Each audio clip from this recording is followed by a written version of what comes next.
Hey everybody, and welcome back to my channel. So tonight I'm talking all about my efforts during my plastic free July month that I attempted July just gone, so July 2021. Talking all about the things that I struggled with, the things that I enjoyed, the small changes that I made, and just how I got on generally and going attempting to go plastic free for the whole of July. So I hope you enjoy this video, and don't forget to like the video and subscribe to my channel so you never miss any future videos from me, and I hope you enjoy.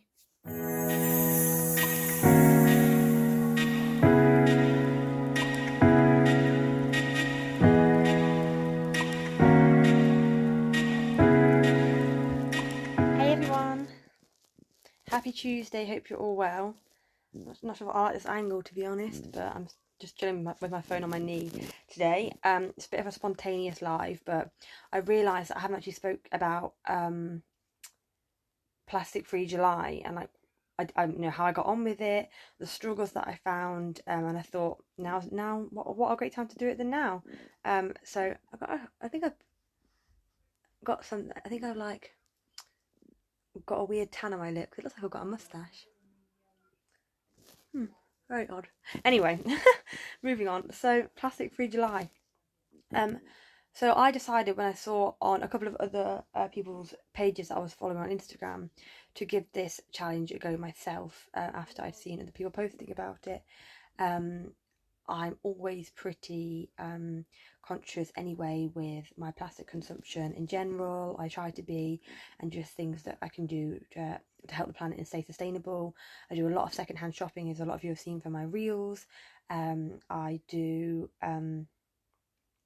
well, I do a lot of other stuff in terms of when I travel. If obviously traveling itself isn't always great, but I try and travel in groups. So we're doing car share, or I'll go on a organised tour where there's multiple people in one transport vehicle. I use public transport, so loads of different things that I try and do. I do a lot of I do make sure I recycle everything that I have.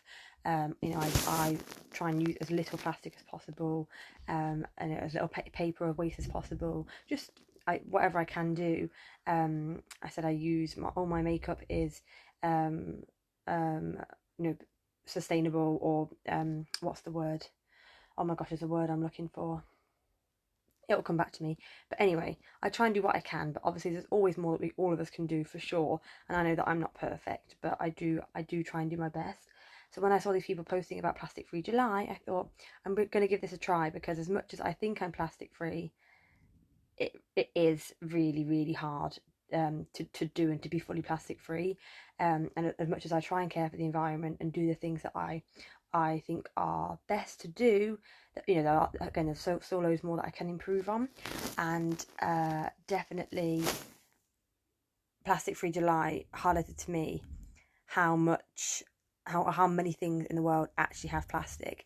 The thing that I definitely struggled with the most is buying groceries, or food shopping, because a lot of the packaging just naturally is in plastic packaging. Like strawberries, I love berries, but like strawberries, blueberries, raspberries, that sort of thing, they're in plastic packaging. Unless I was to go out to a pick your own, which we've got one locally, but having the time to go to when you've got work is very, very hard. Not only that, but a lot of things that you want to eat, such as savoury things, are come in plastic packaging. So the thing that I definitely struggled with the most was food packaging. I never buy things that I don't really need, excessive wise, plastic wise. I never get plastic bags. Like I've got reusable bags in my car that I've always use. I've got reusable bottles that I always use. So the only thing, that I really struggled with in that sense was packaging. If I was to go out for a drink, I would never ever have a straw. Never take anything that was given to me plastic, that wasn't, again, food shopping, because that's something that you can't really avoid, unfortunately. But I did try really hard, and did try to buy things that didn't involve much plastic. But when things come in plastic packaging, it is quite a struggle. But I did my best in that sense. When I went to the Peak District, so unfortunately Lizzie can't join me tonight because she's got other stuff to do. But I'm sure we'll do a Peak District live at some point, in the near future, to talk more about it. But if you haven't already, you can head over to my reels and watch my reel on the Peak District, or head over to my YouTube channel, which is Bex Eaton, and I'll post it in the comments. But yeah, head over to my YouTube channel, and I've actually got a vlog on my Peak District vlog, so my camping trip in the Peak District with Lizzie, so check out and see that. But we went there a few weeks ago in July, and again I tried to be as plastic free as possible, so we stayed just environmentally friendly as possible.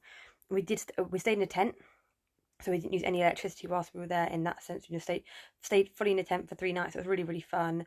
We did both drive there in separate cars, which definitely could have been improved, but because we lived in different locations and we were meeting somewhere, there was no other option in terms of, yes, we could have got public transport, but it's really hard to get to the Peak District, and we were going after work, so definitely, yeah, I know that we could have done better there, but again, it's just about doing what you can when you can. So we stayed in a tent for the 3 nights. Took everything with me in terms of my own knife and fork. We didn't buy plastic forks or anything, plastic knives to eat when we were there. I took my own knife and fork with me, and my tea towel to dry it all up and wash it all. Took all my toiletries, didn't need to buy any toiletries. Took my water bottle, took everything that I needed to take with me. And then we spent most days, so we shared the car each day to drive to different locations to go on hikes. So we spent most days hiking. We did eat out a couple of days, and again, there's no plastic involved. Oh, wow! Just dropped my phone. Whoops. There's no plastic involved in things like that. And just going out for meals.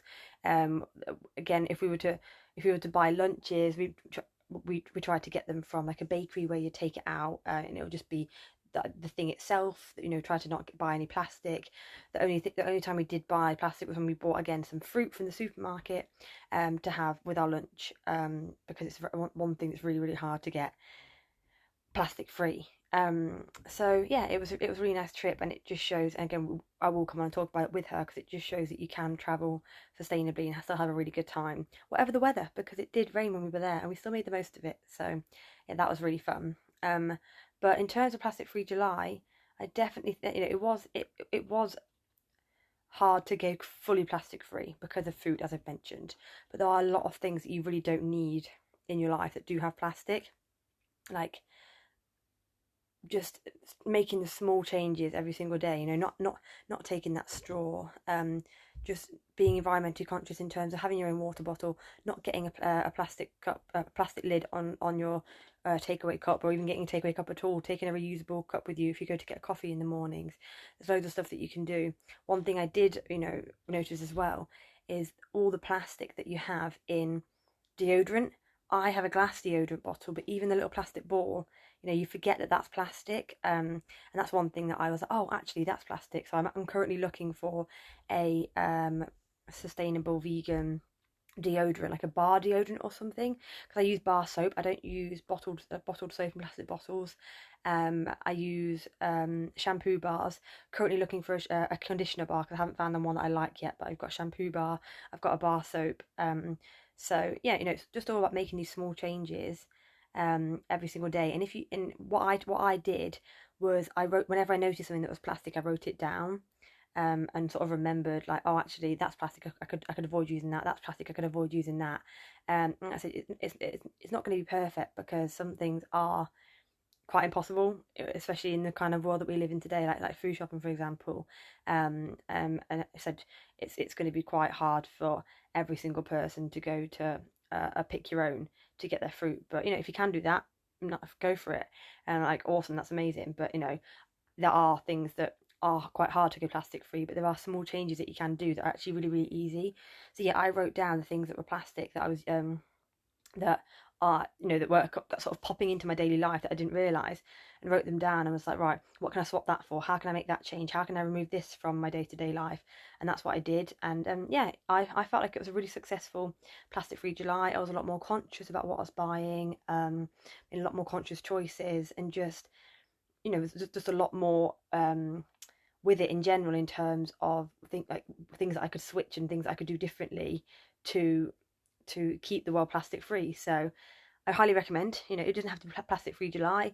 That was the month that I chose to do. So I saw a lot of other people on Instagram talking about it, and apparently it was like a thing, like a month to raise awareness. So I thought, perfect.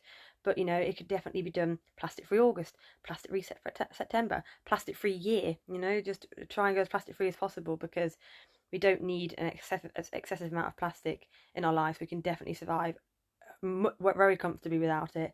I didn't miss plastic at all. During July, like not one bit. I haven't missed not using a soap bottle. Like, I actually find bar soap much better. I haven't missed not using a plastic water bottle. Like, I actually prefer having a reusable water bottle.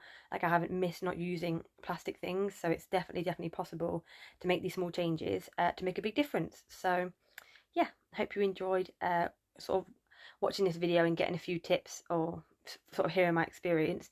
If you would like any tips on sort of how to change and become more plastic free, then please reach out to me, because you know, just here to, I'm no expert, but I just do my bit every day, and you know, definitely think it helps. Definitely still looking every day at ways to cut out plastic from the food that I consume. I do get all my vegetables, the ones that I can, put them in brown bags or even reusable vegetable bags, or sometimes get them picked fresh out of friends' gardens and stuff. But you know, there's always ways that we can improve. So yeah, reach out to me if you've got any questions. And I hope you enjoyed my little phone drop mid video that entertained you. And have a lovely Tuesday, everyone. Thanks for watching. Bye.